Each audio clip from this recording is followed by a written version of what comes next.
What's the worst thing someone has ever done to you? My parents divorced when I was 7 since my father had an affair. My father remarried and got a new family, while my mother remained single and bitter because she still loved him.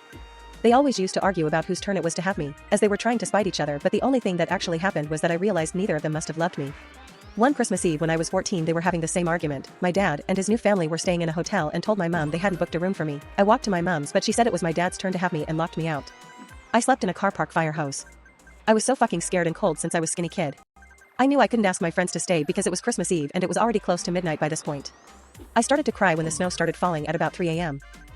I wish I had known back then that I could have just called the police, but my juvenile brain didn't know that. I went to live in a children's home shortly after that and honestly I loved it. I still think of my key worker as my dad, he was great. Update, my mother actually lives with me in my house now. I'm a very forgiving person. She became an alcoholic after my father left, so I blame him more. She was an awful mother but she was a product of her own upbringing. Meanwhile, I wasn't so forgiving with my father because he replaced me. He tore me out of the children's home when I was 15 because he was embarrassed his daughter lived in a children's home. He did up homes for a living, like he went from living into a 1-bed apartment to a 5-bed townhouse because he could afford that now. He put me in a Harry Potter room despite it being a 5-bedroom house and my step-siblings had massive rooms even though I'm older than them.